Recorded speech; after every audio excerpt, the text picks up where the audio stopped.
Hi, I'm Dave March, and welcome to the Land of Confusion Ricochet Show, the show by members, for members, where we interview members. Today we have Bryan Stevens, and Hey, this is my Bryan, co-host welcome.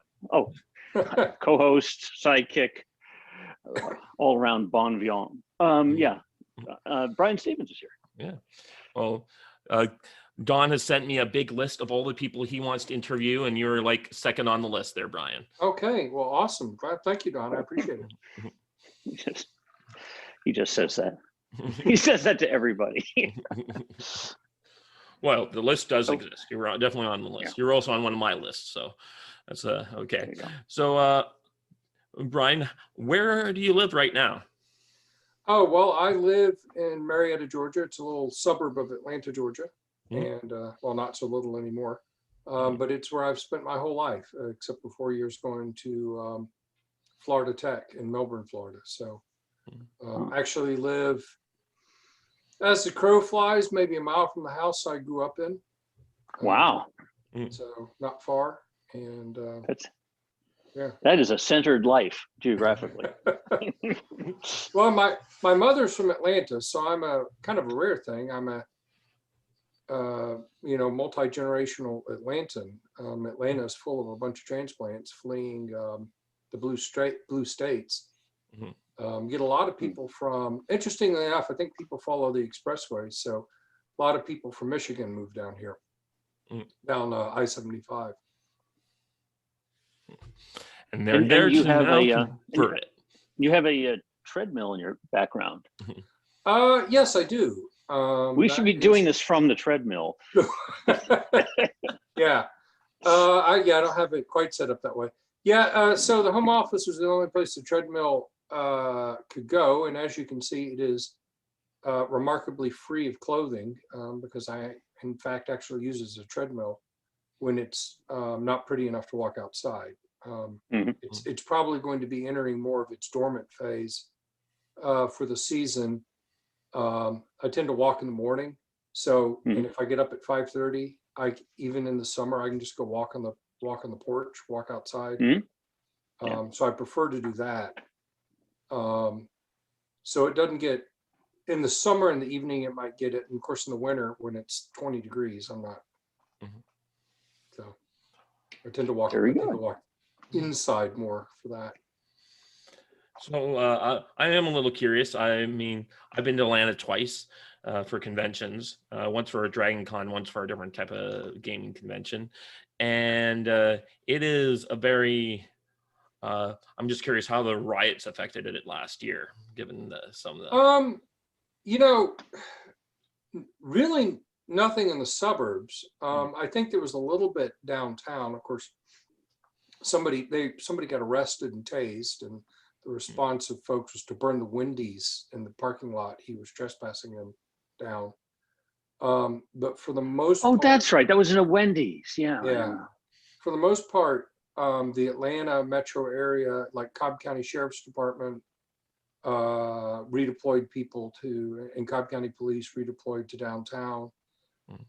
They had an increased police presence. I do think there was some looting. But it wasn't like it was a spontaneous thing. It was not a ongoing churn. And Atlanta's usually been that way when there's been this weird looting in places like LA or whatnot, that the Atlanta police usually responded to shut people down. Now, I still think we see some overzealous prosecution of certain people. Yeah. Here, but that just, that seems to be a general trend where the country is going, unfortunately. But it's not like, it's not like with Portland.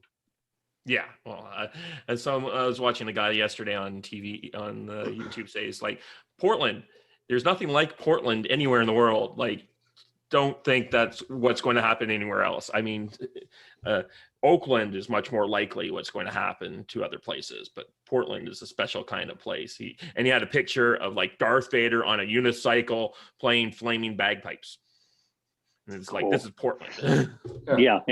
Well, I mean, the weird thing is, and I guess from my point of view, which is just bizarre, is leftists' total inability to learn from the experience of reality. Mhm. It's having a totally emotional mindset. It's like a 2-year-old. This is the way the world ought to work, and if it doesn't work that way, we just try harder. Mhm. And you have in places Portland and Seattle and Oakland and LA, all of California, all of these people keep voting the same way for the same people, and then the outcomes are awful. And every dysfunctional city in this country is run by Democrats. Mhm. Not Most just for run by multiple Democrats. Hold generations. it. Not just run by Democrats, but run by Democrats for 50 years. Yeah, well, that's what I was going to say. It's multiple generations, and It's not. they just don't function. Mhm. And It's like not so that in they're Cobb here to County, say. Yeah, I was gonna say it's not that they're here to save the day. It's the opposite. They caused the day. Right. right. Yeah. Well, Yeah. Cobb County's government, thanks to mismanagement by idiot Republicans, recently now is Democratic, majority Democratic. There is a huge push across the county to incorporate cities. Mhm. And I know the reason for that is because, well, if we're a city, then we're immune to the county. So, you can, it's like, fine, and they'll cut out. The future of my county might be that you've got conservative cities with some weird pockets of liberal unincorporated county, but that the county is being turned into cities. Mhm. And the state legislature is still solidly Republican, so they may grant all those city petitions. I think one of the biggest problems with the Democratic run cities that are in horrible turmoil and mess right now, and I actually blame the Republicans. They haven't stood up, Mhm. and they have not offered an alternative. When you have single party rule, it will tend to run this way. The recent post on Minneapolis, and a single party rule will tend to run this way and get towards corrupt because there's no one to keep them in check. There's no competition, and I think the Republicans are to blame for not showing up. Mhm. And they could just come in and say, It is hard to if get you want the something one different, party, like vote when for you us. control all the levers to get into these things. That's one of the other problems. It's hard for people, outside groups, to organize when you can get 50,000 teachers to show up and work your polls, and no one will do anything. Will fire those teachers, and that kind of thing that happens. Unfortunately, that's one of the things I know, because we do have like conservative run cities in England or Canada, and other groups do get in to run these places, but we don't have like the teachers are powerful lobbying force, but they do not like quit school to go and do 50,000 to run elections for the Democrat or the Liberals here or the NDP. They do provide some volunteers, but nowhere near the level that happens in the States. Yeah, But I think the Canada largest is, city that's on the whole, Republican as a run nation, is San Diego. Mm-hmm. Yeah, I'm sorry. The delays. We talk Yeah. over each other. Sorry. What was I it, know. Brian? But well, I was going to say that the thing is, in Canada is, I don't know, and maybe this is just my view as a conservative in the United States, but to me, Canada seems like it's constantly on the verge of turning into a leftist dystopia. I mean, Canada literally has a law that dictates your speech. You must use certain pronouns, Oh yeah. or you'll be called up in front of a tribunal, and we have that has the power to put you into prison. Yeah, there's that. So Most of these tribunals don't do that. In Canada, very rarely has no happen. Bill of Rights, no freedoms. The fact that it can happen at all, that can happen to one person, it can happen to anybody. I don't see. I do. And again, this is just from what I see online. But Canada, to me, Maybe we've lost him. Nope, he's coming back. He's coming back. I'm Okay. here. Sorry. Yep. But all of Nope. the other people in the Anglosphere, I just don't seem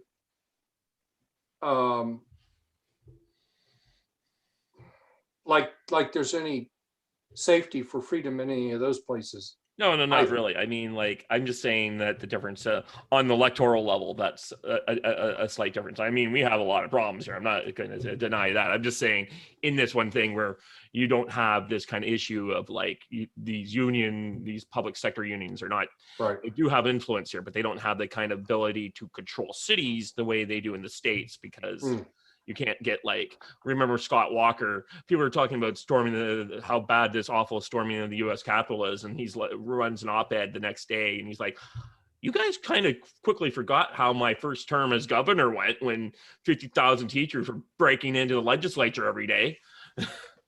Right. Yeah. And they should have been Hey, fired. But here's where I does blame. Canada, I'm sorry. Okay. Go ahead. It's quick. Does Canada have the equivalent of a Bill of Rights or a Magna Carta yeah. or something? Yeah, we have all Okay. those things, and then the governments ignore them for the lockdown. All right.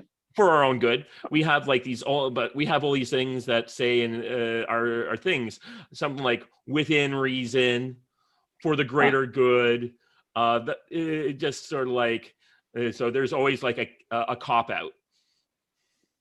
Right. There's a notwithstanding clause where the government has used very rarely, but basically says like, we passed this law. The Supreme Court has said you can't do this, and the government says screw you, notwithstanding, we're going to do this. Right. Well, sorry about the delays are really difficult. Yeah. The delays are tough. We're going to have to Yep. work extra hard not to talk over each other. So I'll stop right now. So, I think a big problems with governors, Republican governors, and other Republican leaders in Republican legislatures. I think it's time for them to start saying things like, I don't really care what your court ruling is, we're going to ignore it. I don't care if you have we're not going to cooperate with federal marshals. We're not going, again, I think we're to the point where what they have to say is, you know, we're not going to let you nationalize the federal, the National Guard, or states need to say what we're going to do is build our own guard, build our own force that is, and take back the state sovereignty, and stop. Republicans and conservatives need to stop expecting the courts to do anything, because the courts will always end up siding with the liberals, and the liberals will never get prosecuted. It's kind of like Wisconsin. Nothing bad will ever happen. The thing you say, here's the thing to do, right? Your teachers are all fired. Well, you can't fire us. Yes, I can. You're fired. You can't go to work. Yeah. Well, you're going to have to pay us. I will ignore. It doesn't matter. You can go to court. You can do anything you want to. I'm not going to pay you. Mm-hmm. And the only thing that's going to change is, and you can say and do whatever you want to, I'm not going to do it. Mm-hmm. Now, I could get impeached, right? Even Trump didn't do this stuff. And, and anytime Republicans get into the White House, I mean, Trump fought the more than anybody. Yep. And our own side turned on him. So, Don, to your point, I don't think Republicans want to win. I don't think Republicans really want power. I think what they want is to get elected. I've got a cushy job. Sir Humphrey can run everything for me. However it is Sir Humphrey wants to run everything for me. I'll just have my job and serve my time. Well, there's plenty of evidence for that. It could be worse than that. They could be there could be extortion involved. They could be being paid off to vote certain ways. They could be paid for this attitude, this approach. I don't know. Yeah, there's no way I could know. I think there is something to that effect of that. Unfortunately, that is what you're all saying reminds me of a lot what happened when Gingrich took over the Republicans back in the 1990s. and all the old line Republicans at that time who were comfortable being the permanent minority for 40 years. And he comes in and he shakes things up and they take back the House for the first time. And I think we have that kind of situation happening once again in the Republican Party, where there's all these old guys are like, why are you rocking the boat? We have it pretty good here. And then you have people like Trump and now Doug Mastriano and other people coming out and saying things like, no, we don't have to accept crumbs from these people. We can do better. And I think we'll be seeing that kind of happen, like the Reagan Revolution. We're on the verge of another. It looks pretty bad, but it looks like we're going to be on another Reagan Revolution style. It's just like, unfortunately for Trump, he's not a good organizer. So he didn't come in with a movement of like all these people who agreed with him. He was stuck having to appoint Mitch McConnell judges and the Federalist Society judges. And he didn't have that whole movement of people behind him. Well, and none of the establishment supported him either. Right. Right. For all the people to, well, personnel is policy. Okay, but you're the people that abandoned him. Yeah. And that's why he kept turning to others, because clearly the GOP establishment is corrupt through and through. And that includes National Review. Mm-hmm. It clearly included the Weekly Standard. It includes the Jonah Goldbergs of the world. Oh, I'm doing some sort of honorable. No, you're not. You're just shilling for yourself. You're looking for a niche to write columns, and you think you found a little pathway, and that's how you're going to write columns, and you're going to do your own thing. Mm-hmm. And you know what? What standing athwart history yelling stop is National Review doing when its editor-in-chief comes out and says, well, yeah, you know what? Let them take down the Confederate statues. We'll put them in museums. Mm-hmm. Right?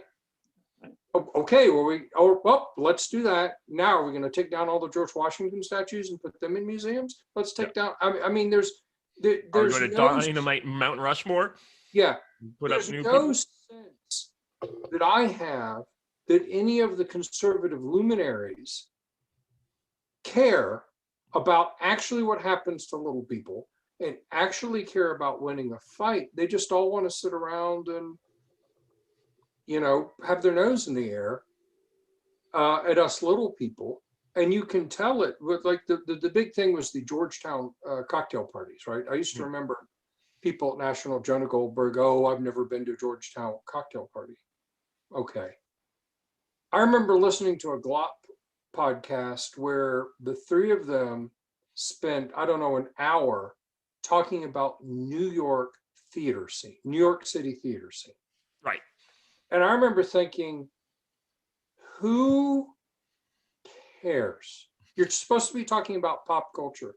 You could not be further from pop culture than the New York City theater scene. Mm-hmm. And that was before Trump. That was before they were busy making fun of Trump supporters. Right. Or before I remember John Podhoretz on one literally saying, yeah, all these politicians lie to you. What do you expect? Isn't John Podhoretz the one who said Reagan was going to sell out everyone out in the 1980s to the Russians? There's one of these guys I know. Oh, I don't think he was old enough to say that in the 1980s. There's one of these guys back in the 80s who was just a fresh kid, and he's like, Ronald Reagan's going to sell us out to the commies at this thing, and then it's like. They didn't like Reagan either. The thing about Reagan was an intellectual, but he didn't act like one. He understood the stuff. Yeah. Reagan had been governor of California. Reagan knew his business, had been the head of the Screen Actors Guild. You couldn't have a Reagan today because the party establishment is much better tuned to wipe those people out before they get high enough in the ranks, right? So they'd have nipped Reagan in the bud. The reason you had Trump is Trump came from outside the establishment system. They didn't have any mechanisms to squash it. Yeah. And I will give this one thing to the Republicans, at least in 2016. They just kind of were like, okay, I guess we're going to have to go through this. Versus the Democrats who decided they actively cheated to prevent Bernie from winning. And they're just going to oh man, we're not set up to stop this guy. The base has decided to go with this. We're all going to just die. But well, then they won, and they're like, oh crap. Admittedly, the Republican Party in 2016 and 15 was not ready. They were not set up. The fact that they ran debates with 16 candidates where you physically, mechanically cannot debate, right? When you have 16 candidates on the floor, there's no way you can. Well, why are we allowing media organizations to run debates? Like none of those reporters have any training in running debates. Well, they're all leftists. Well, every single but not one even leftists. You just don't bring in like proper political debates should be hosted by people who are trained in this. Political science profs like my father should be brought in to manage these people and give them stuff. It's like me. What the hell does Chris Wallace know about running the debate? Well, I wouldn't trust a political science person to run a debate because they're all leftist liberals. Well, at the time, now, but back in the day, they weren't so much. Yeah, I mean, if you fine, I would be for having a professional run a debate, but it's my party, my debate. Mm-hmm. They should run them. If the networks refuse to broadcast them, put them through other media, and run a debate that really makes your candidates look good and makes the other side look like monsters. Mm-hmm. I mean, I don't understand why the Republicans don't paint the Democrats as the racist monsters that they are. Mm-hmm. And that is right. George W. Right. Bush actually used it and people didn't like it, but I loved it, which was the soft bigotry of low expectations. There needs to be more of that, except it needs to be, how dare you people? What you say is that blacks are so ineffective that there have to be set-asides for them. Mm-hmm. Which is crazy. And you blame white racism, but you can't find white racism. You can't prove white racism. So now you've made up, it's a secret white racism that's so secret that people don't even know that they're racist, but they're really racist. Mm-hmm. Or call them out on it and say, you are judging people solely based on the color of their skin. Every Republican ought to get up and say, I think we should judge people based on the content of their character and not the color of their skin. Mm-hmm. That's my vision for the United States of America. And you know whose vision that was with? That vision was Martin Luther King Jr. And you know what party he was part of? The Republican Party. The Democrats were formed as a party to protect slavery. Mm-hmm. That is the purpose of to be the anti-federalists, because the Federalists, which have all their power in the Northeast, are abolitionists at heart and would like to wipe out slavery if they can. And the Democratic Party has been for standing on the backs of minorities since its conception. Yeah, very much so. Right. And the thing is, what the Dems do, though, is they do this thing I call tactical projection. Other people just call it projection, where you accuse the opposition of the very faults of your own. Right. And that was, I guess, well, it's been around for a long time.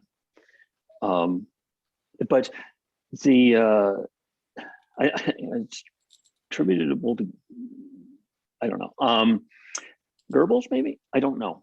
But that's what they do, because and they do it because it's really effective. They do it because they can say, look at these Republicans, they're racist. And the Republicans are not going to do like a Pee Wee Herman and say, I know you are, but what am I? Ha! They're not going to do that. And at the same time, that draws attention to the Republicans as racists. And you can go through their back catalog, the history, and look for anything you can now, dare I say, recontextualize or reinterpret as racism. And the press ignores the racism on the Democrat side. So it's really, really effective. Yeah, the Republicans don't even talk about it, though, right? Mm. They don't stand up there. A Republican ought to stand up. If Joe Biden as president is going to stand up there and accuse the Republicans of racism. When we have a president or we have a leader, they should stand up there and say, I am going to go through Joe Biden's history of racism. Oh, yeah. And we're going to start right now. And if the press refuses to, you just keep pushing. You push, they should push everywhere, right? I agree. And Yep. if certain people in the press refuse to, oh, well, you're going to do this, you know what? Hire people, go through their backgrounds, Yep. cancel them, make them play by their own rules. And these idiots on our side, some of whom post at Ricochet, refuse to fight. Oh, I don't, it's mean. It's mean. We don't want to have mean tweets. Right? We're We need better to be than held them, to- so we'll take it. We'll just take it and then and lose. Well, it hasn't worked, right? That hasn't worked. So what has to happen if you're going to have any victories at all, it's just the same thing, Don, with Republicans in cities. They need to be standing up there. Republicans need to be standing up there and saying, this is a hellhole. And it's a Yes. hellhole because of Democrat policies. And the people who are getting hurt are minorities. But for some reason, you guys keep voting for this. Yep. Your lives suck. And the thing I definitely do going for the black vote is to say, you guys are religious and Christian, and the Democrats are anti-Christian and anti-religion. They hate Christians. That means they hate you. They just are, it's convenient to have you vote for them. Yeah, I think you can go even farther. And I think it's less about the political positions of the party and more about the fact that they have one party rule that allows them to be wildly corrupt and inept at running a city. And when that happens, when you have someone who's bad at running a city, it's really the optimal time to bring in the other party. And you can say, look, these folks, regardless of party, these folks are running the city so badly, and they've been running it for 50 years. And what do you got for it? You've got all this poverty, you've got all this unemployment, you've got all this crime, you've got all this mess. You've got all these broken families. And you got to come in, you got to say, we're going to offer an alternative. You don't just run a person, you got to run a slate of people that will work together, that will have a common message saying, you've had 50 years of these clowns, we're going to come in, we're going to fix it. The other thing is, regardless of political positions, everybody hates corruption. And I think it's the corruption that's causing the problem. And you can just I don't get them on the corruption. agree with that. I don't know that I agree with that, Don. I think plenty of people like corruption. They keep Well, voting they're making for money it. off it. Well, no, Well, that's the thing. rank and file people keep voting for it. If people didn't like corruption, they wouldn't vote for it. And they vote for it all the time. As long as it's my people being corrupt, they're apparently okay with it. Right. Well, okay, let's talk about that. Indeed, they keep voting. Well, actually, do you know about the thing called the Curley effect? Not named after the wonderful stooge, but by James Curley, mayor of Boston. And the Curley effect is this interesting economic principle about voting. It says, if you're running a city and you want to be reelected, there are two options. One is to do a really good job running your city and get the votes that way. And the other way is to do a real crappy job running the city in such a way that it drives away the people who would vote against you. Drive away the people who would vote against you. And that's kind of what we've seen in all these cities.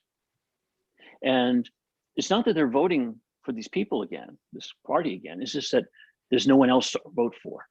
There's nobody, there are no Republicans left in these cities, and there are no Republicans running for office. And so they have to vote for the crook. At the same time, a lot of the corruption is being covered up, so they don't know about the corruption.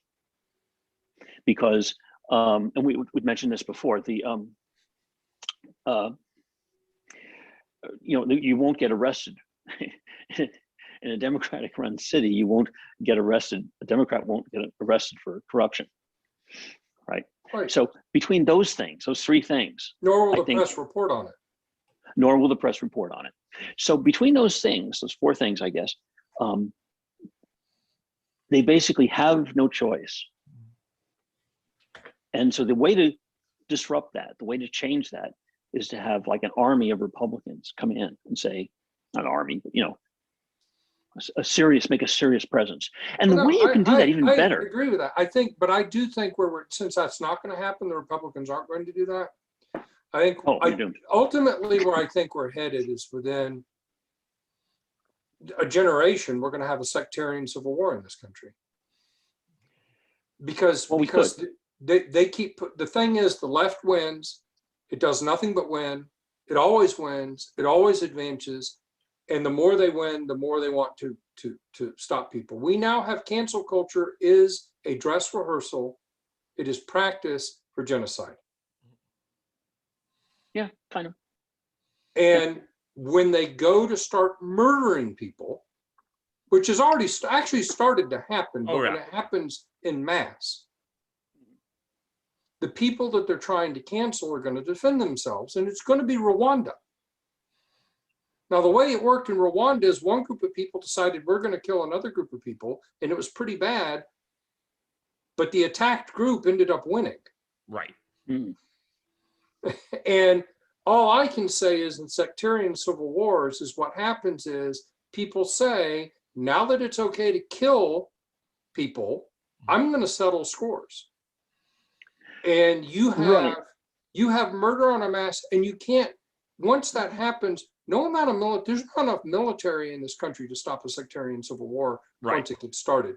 The Nancy Pelosi's of the world may think that they're safe in their little gated communities. No.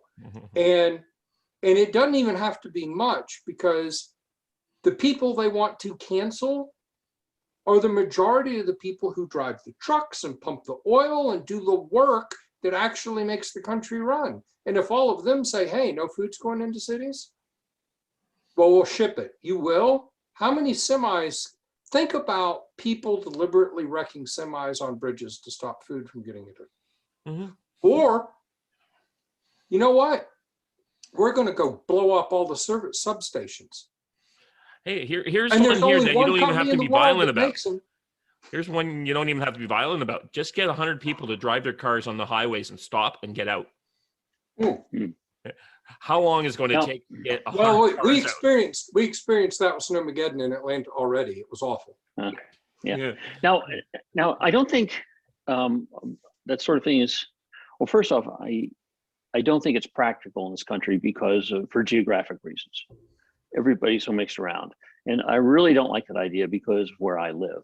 Because I'm outside of San Francisco, in Silicon Valley, and San Francisco would be an easy city to blockade. No. Blockade. Don's concerned he'll be in a blockaded city. Sorry, Don. Hey, I'm in a big urban area. It'd be hard to get out. Let me be clear. I don't want that. I'm an 18 and 16-year-old. I don't want that from the United States of America. Yeah. But it is apparent that about 50% of my fellow population wants that. I'm going to push back on that a little bit. I don't think 50% of people of the other side want that. I think 5 to 10, and the other 40% don't realize that's where it's heading. Well, sorry, they all voted for Biden. Yeah. 80 million people voted for Biden.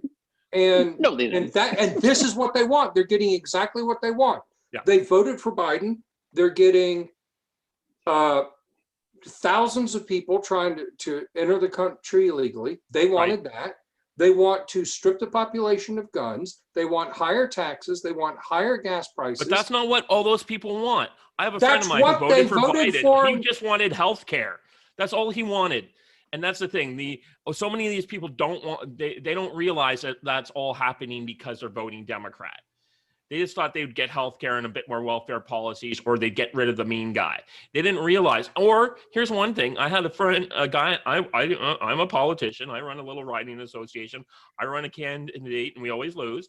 But one of the things is, one of my volunteers is like, he comes up to me and he's like, "Why are we not getting our message out? We have this great candidate."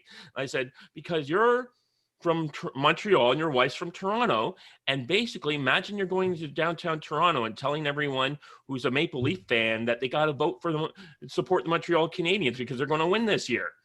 So many people are just voting out of inertia or their family obligation. They don't realize what they're voting for. Well, then you know what? It doesn't matter. If you vote, and I'm going to say it again, they should know what they're voting for. They should be paying Of course they should. attention. Of course they should. And they are voting for the destruction of America, and they are voting for a sectarian civil war. That's what they're voting for. And when it all falls apart, the idea that, well, that's not what I voted for, that's not what I meant, isn't going to save any lives. Right. You know, that's back to your other point.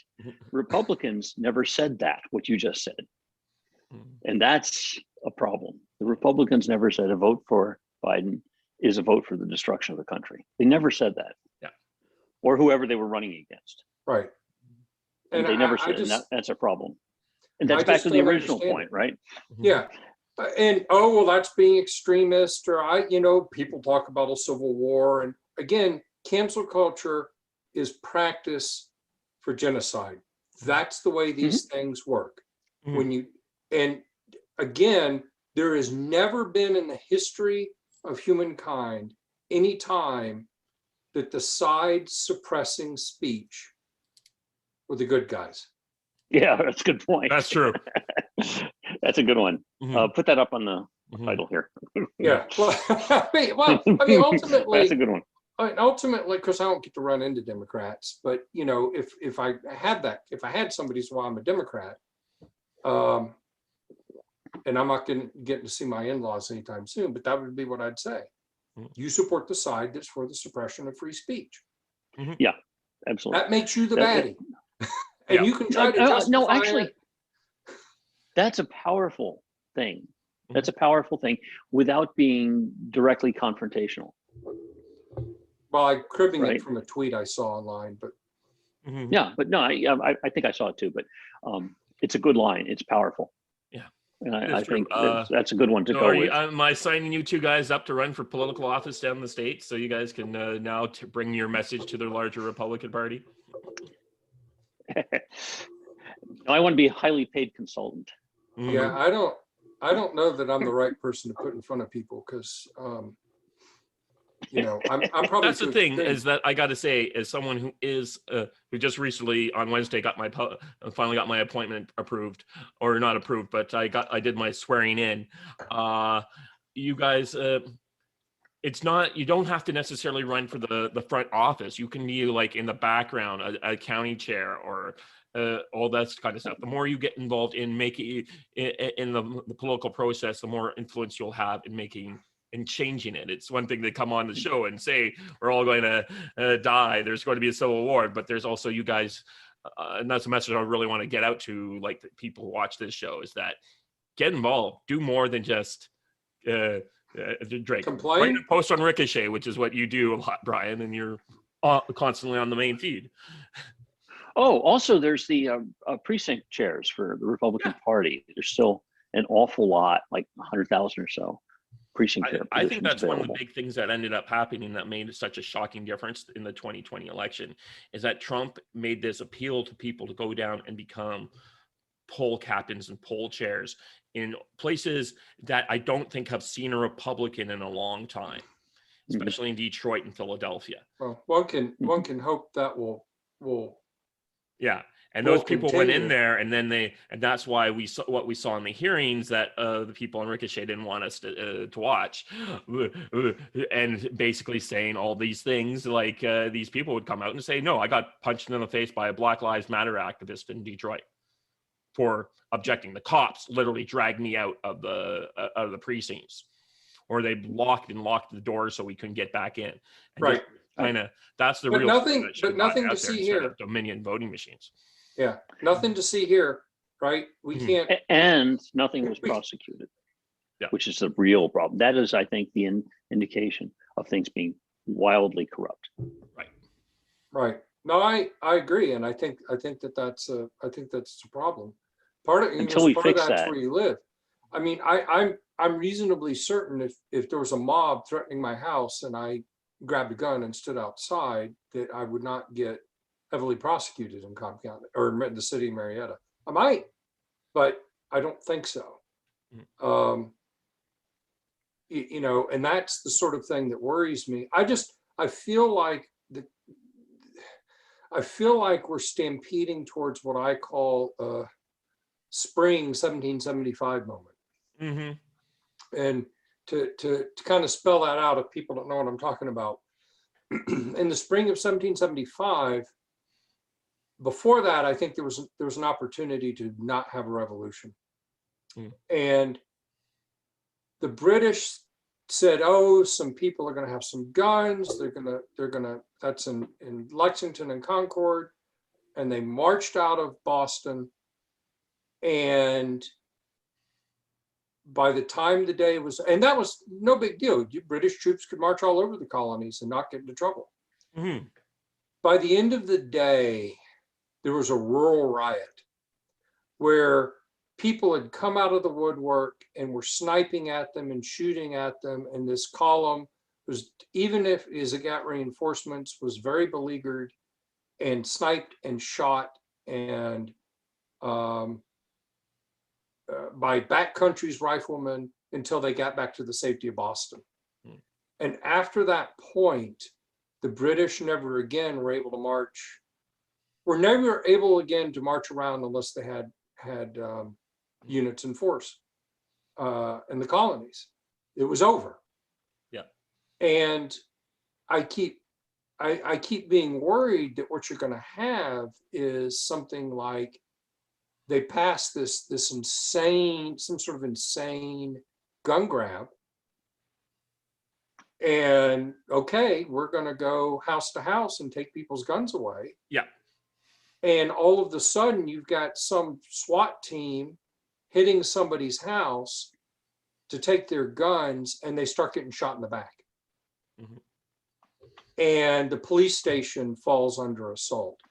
And officers' families are being assaulted, and the governor's giving the orders, find that there's not enough police to protect them from the, you know, it's like, oh, okay, your governor, you're safe, but is your grandmother? Where do your kids go to school? You know, you can't, like, that's the horror of the sectarian civil war. Right. And you can't put everybody in green zones. And you can't protect everybody. And how many National Guard armories would suddenly be empty? It's horrifying to think about. And I just feel so like I think so there's two issues. There's two issues going on here that are working against each other, right? One is the right does not want to fight a war. Actually, neither side wants a war. But the left is eager to push as far as they can. Right. And take advantage of that and push on the right, and the right will back off, So left are taking advantage of that. The only way, I think, to avoid such a civil war is if some arrests could be made for what's going on now. Because if you can't arrest what's going on now, like the for example, the vote counting in the election, if you can't make arrests for that, we're doomed. I think the only way to avoid this situation is to be able to have prosecutions and arrests, because otherwise, I mean, it turns out that selective prosecution is much more politically powerful than any bills or laws, any legislation, because any legislation you pass can be ignored. Selective prosecution is the most powerful thing. Yeah. And that's been misused. Oh, but the thing is, we had the IRS actively suppressing conservative Right. speech. We've had that. Correct. Nothing happened. We had Nothing. we had spying on a presidential campaign, and then the president-elect, and that was ignored. Nothing happened, and the system was clearly misused, and nothing's going to happen to any of those people. So we've already see that the IRS, the FBI, the DOJ, now the armed forces, every single institution appears to be corrupt beyond repair. If every single institution is corrupt beyond repair, if what you do is you then don't let people talk about it, you squelch their speech, you put people in prison for their speech, or you destroy their lives. We're going to collaborate to destroy their lives. You start monkeying with elections. So maybe it's stolen, maybe it isn't, but we know for a fact, as you said, we took people out of polling places. We know for a fact that there was irregularities, but we're not even going to talk about them. And in fact, what we're going to try and do is set up a system to make all that easier. What's left, right? We're going to come to you. We're not going to let you talk. We're going to take away your livelihood, and we're going to take away your vote. So there's the question right there. Logical extension of that. All of the levers of power are going to be directed against 70 million people. You 70 million people need to shut up and do as you're told. And if you don't, we're going to burn you, right? That's the message coming out of Washington, the papers, Jeff Bezos.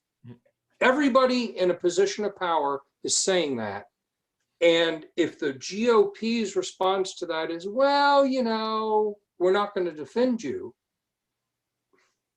at some point, you're not going to have some sort of rabble entering into the Capitol. What you're going to have is IEDs, right? You're going to have, it will be impossible for the president to get from the White House to Andrews Air Force Base, unless the whole city's turned into a green zone. I mean, I just don't understand why people on the left who have power can't see the explosion coming. Do they? And of course, it happens all the time. People in power throughout history have done this sort of thing. Oh, well, the military backs me up, or this backs me up. They never seem to understand that by letting the dragon loose, that the dragon can't be controlled. Right. And I think that is a lot of the issue, is that a lot of these people just don't think it's going to happen. And they're so used to winning and getting their own way. They just never have seen when the dog finally bites them in the thing, and they're like, oh my God, what happened?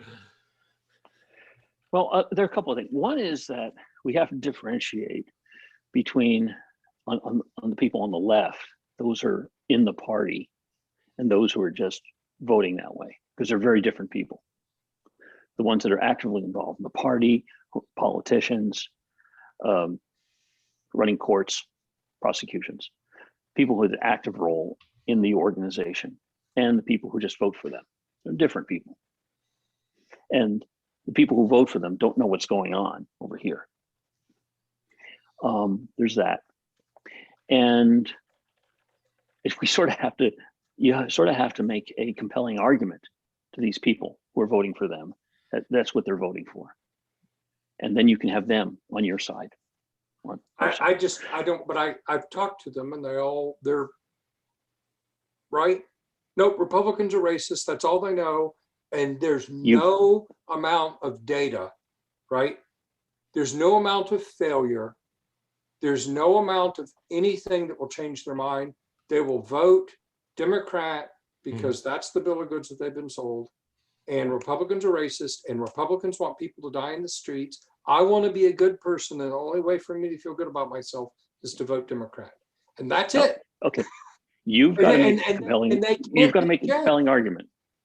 No. There's at some point you can't make a compelling argument, but they're just going to, in my experience, most of the people who become conservatives or former liberals have a moment of realization, and they're like, and they come to me afterwards. They're like, why the hell was I ever thinking that thing before?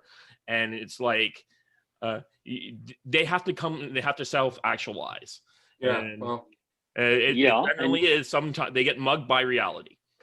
And you maybe have to they set get that up. canceled, or their friend gets canceled or something like that. And then they're like, oh, what the hell's going on here? They live in such a weird world. Like, Right. Then in that case, the compelling argument is setting up that situation. You got to make it clear to them one way or another that that's what's happening. Mhm.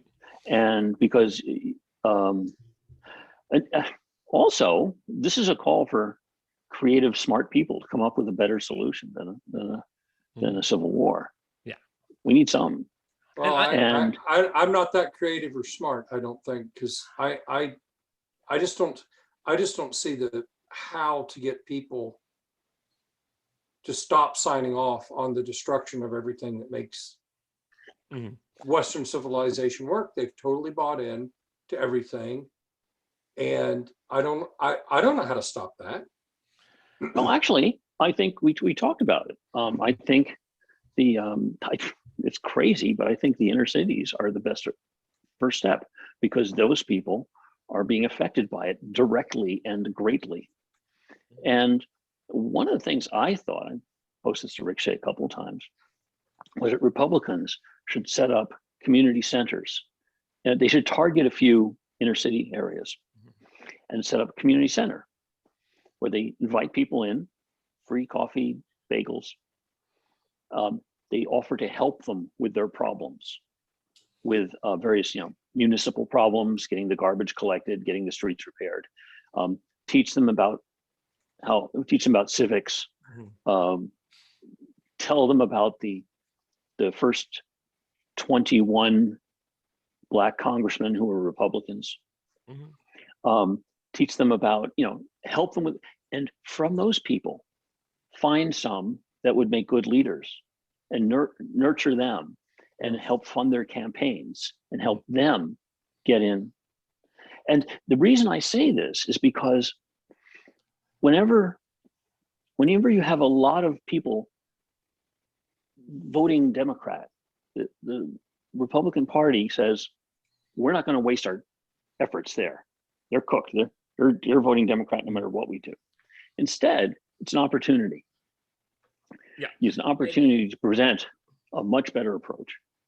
And if the reason these folks are suffering in the inner city is because of corruption, which is entirely possible, because, for instance, a lot of these places get a lot of federal funds to clean up, and that never happens, right? The schools with the lowest ranking K through 12 schools get the most federal funding. What good does it do? Nothing. Schooling is not expensive. Doesn't cost a lot of money. You should be able to have that work. What I'm going to say to you That's now, corrupt. This is not the job of the Republican Party. This is something I always have to say to people who come and try to get into volunteer politics. There's one thing you got to understand. What you're describing sounds like an awesome foundation and a group dedicated to doing that stuff. The job of a political party, the number one job of a political party, is to get people elected. And the political party should concentrate on get out the vote efforts and membership drives and all these other things. And then the classic little battalions is what you're describing should be doing what you want, Don. You shouldn't have the Republican Party being that. Church groups, civic organizations, other groups need to, and that's what the community, you're describing left-wing community organizing, except for on the right. And that's what needs to be done, right-wing community organizing. Kind of. Yeah. Yeah, well, of course, the thing is, on the left-wing side, they're paying, that becomes people's job. Mm-hmm. They pay them. They take all that money they get from their corruption and use it to. And there's all these freaking so-called billionaires giving money to the GOP every year. And if they get, you went to say the Koch brothers and said these things. I think those are some of the things that the Koch brothers basically exist to fund. Is what? Well, you would think that, but the Koch brothers apparently exist to make sure there's no tariffs on their stuff and import as many cheap workers as they can. Yep.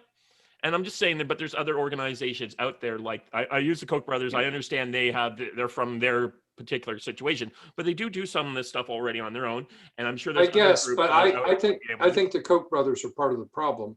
Yeah. And they're not interested in saving America, best I can tell. They're interested in making themselves richer. Well, the Koch brothers are actually don't contribute that much to the Republican Party. What's his name? Jim Steyer, I think the name is, contributes 10 times as much as the Koch brothers combined. Go to talk the to Jim Democrats. Steyer. Yeah.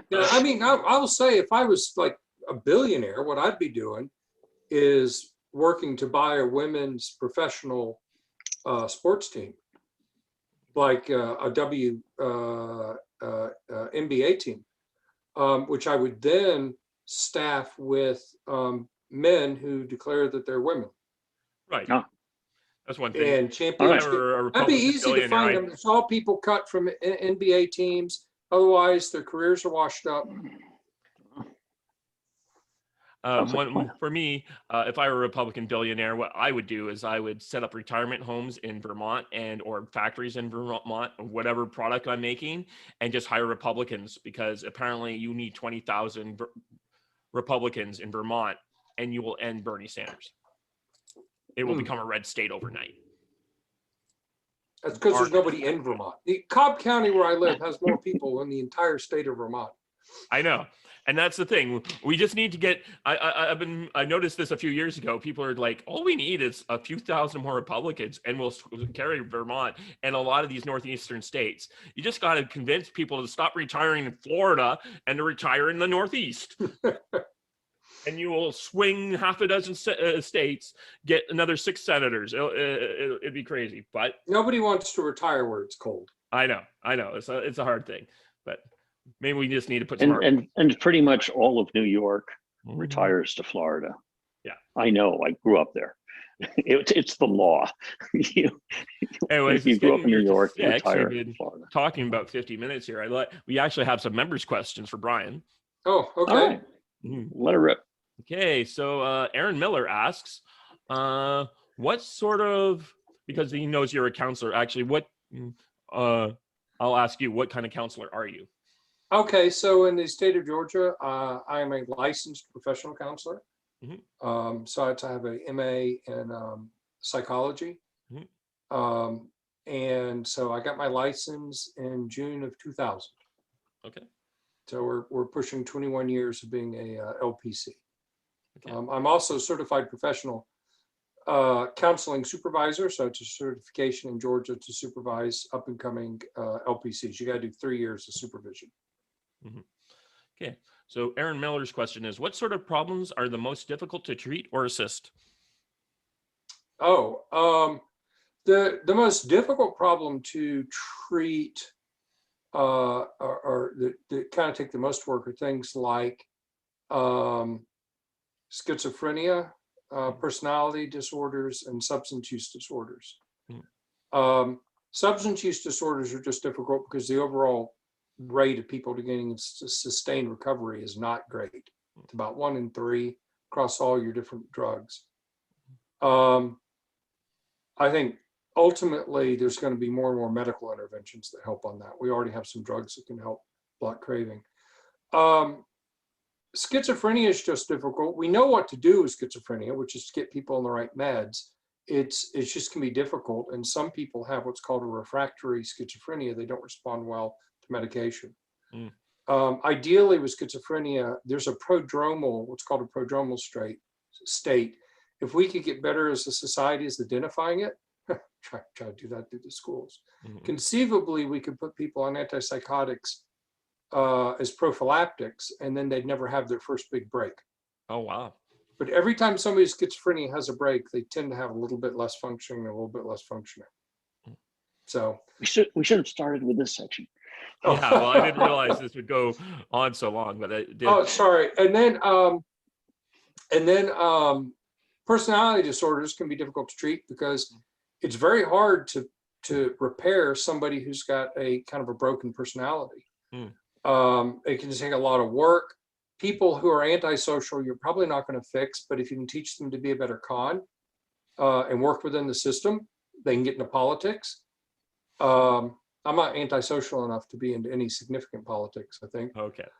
And then people who are narcissists don't think there's anything wrong with them. Aaron also asked, what challenges do clients most often misunderstand? Challenges do they most often misunderstand? Mhm. Well, I would say a lot of times people, when they come in, they have a presenting problem, but that's not what's really going on. So I think that's a common issue.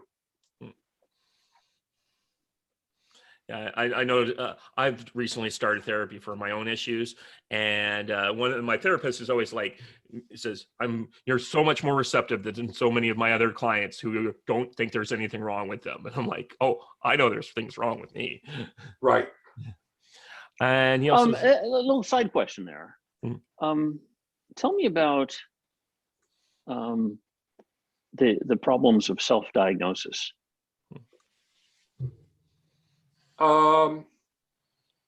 Where a patient thinks they're one issue and it's actually something else, or well, I mean, I don't know that I don't know that I would call it self-diagnosis, but I mean, so for instance, come in with an anger management issue, right? I'm angry.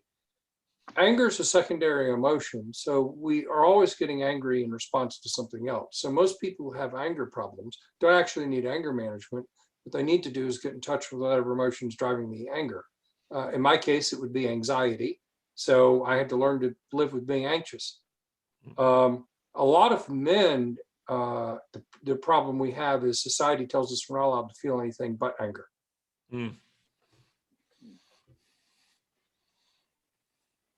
So we then express all of our emotions in anger. So I'm afraid, I want to be afraid, let me be angry. Yep. I think that'd be a good example. Okay, and we have from Flickr, how do you feel about the nation's psychological state today? Maybe we just spent the last hour. Oh, I think we covered that one. Well, I will say with the COVID and things, the rate of people reporting depression has gone from like 1 in 5 to 1 in 3. Okay. Substance abuse is up, overdoses are up, suicides are up. Not surprised. So the whole mental health state of the nation has gone down. And again, our leaders have been idiots about it. It works well for them. They're rich. They can all work at home. The people pushing the pandemic are all the people it doesn't hurt. Yeah, we had we call them MPs here, or MPPs, who are state senators. One of them got kicked out of the party for writing a letter to the newspaper saying something, we need to open everything back up, and the lockdowns are causing more problems than they're solving. And our premier said that was all lies. And that when he said, we have a mental health crisis, he says that was beat the crap. Right. And by the way, he's a conservative. Our premier's a conservative. Yeah, there you go. Yep. And I guess E. Herring has a somewhat follow-up. Has COVID, especially lockdown policy, created more or different problems? I guess we know the answer is more, but. Yeah, I think it's basically, I don't know that it's been different. I think it's just for adults. It's just kind of turned up the heat. I think we've had suicides in children because they hadn't been able to go to school and socialize. Yeah. Adolescents need to socialize. Children need to socialize and not just be locked up with their family. That's not normal. And I think we're going to see repercussions in the development of children, including like mine, for the rest of their lives because of this. Yeah. This is an unprecedented approach. It was stupid. I hope we never do it again. But politicians are all cowards. Even when they seem brave, like the governor of South Dakota, who turns out to be a coward. Well, I'm hearing she's less cowardly and more corrupt. That was kind of like, she's like, okay. Well, if you don't stand up to corruption, it's cowardice in my book. Okay.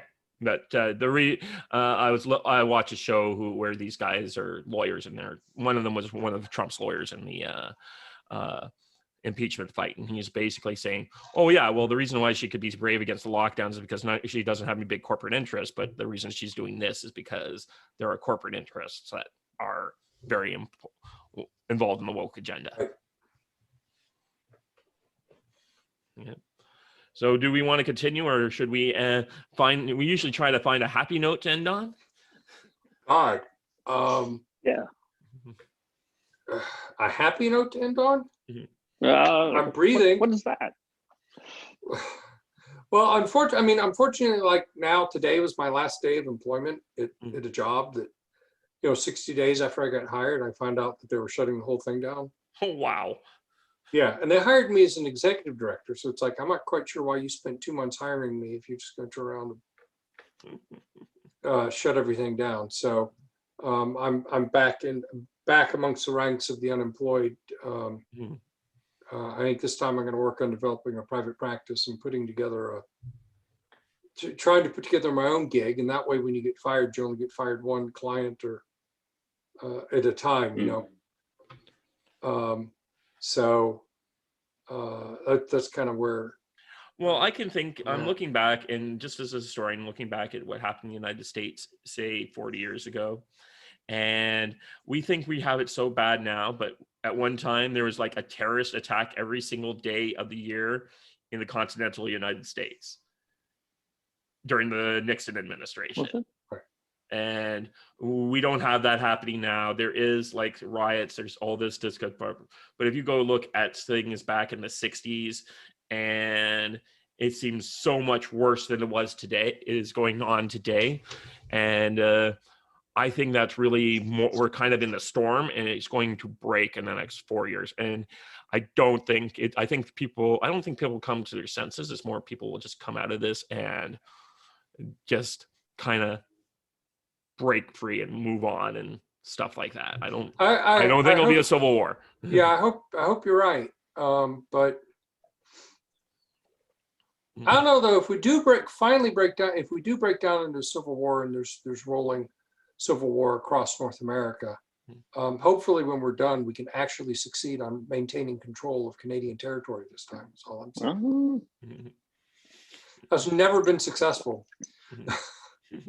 If we could just annex all of Western Canada, the Senate, hey, you want to add states? Let's add Western Canada and see if the Democrats ever get control of the Senate again. Yeah, that's a very interesting thing. You could say something about that, but you know what? The worst lockdown governor or premiers in Canada, except for Quebec, I think he is the worst one, are supposedly all Tory conservatives in Alberta, Saskatchewan, and Manitoba.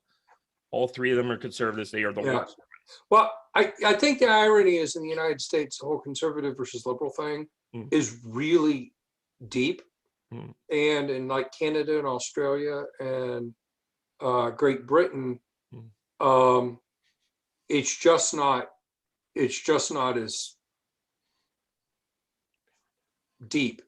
And I think that as much as we complain about the GOP on Ricochet, that there are actually a number of politicians who are like, no, I'm not doing that.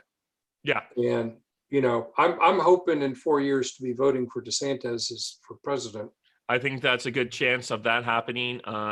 Doug Mastriano would be another one. I think he'll be the next governor of Pennsylvania, and he's another good one to get. I'm hoping Trump, as much as I love him, I don't think he's kind of fluked in the last time, and he just doesn't have those organizational skills that he needs.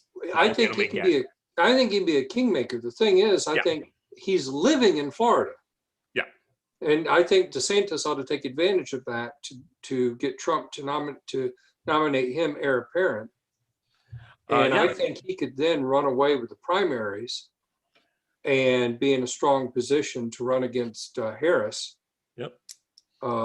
That's the other thing, though. That to me is a positive. I think that could be a positive thing, and be able to build on some of Trump's stuff. And I think by then Harris's ineptness as president is just going to be so obvious. Yeah.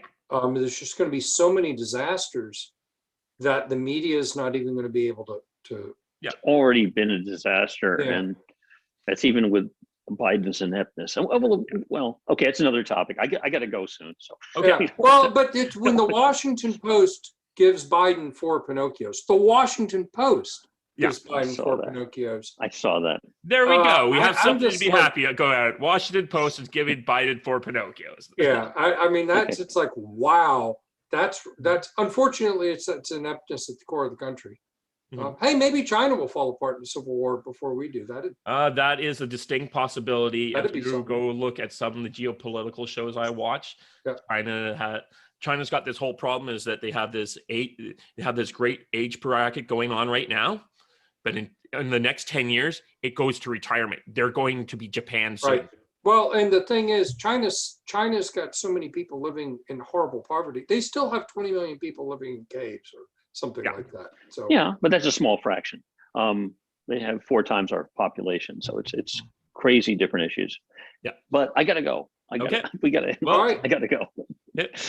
I think was a we can leave pleasure. that here. Pleasure, I don't gents. like dragging the shows on too long. Maybe we'll have you on for another panel show in the future there, Brian, if you'd like that. Oh, sure. Well, anytime you get mental health questions. Perfect. Okay. Sounds All right. good to see you. The doctor is in. Thank you. One other thing I heard today that was really great. Imagine if Donald Trump was on Rush Limbaugh's show, took over as a daily host on that 3 hours a day instead of like on. Wow. Twitter. That would be incredible. Be better than The Apprentice. Okay, we gotta go. All right. Thanks, Okay, guys. bye. Okay, Bye, thanks. bye. Bye.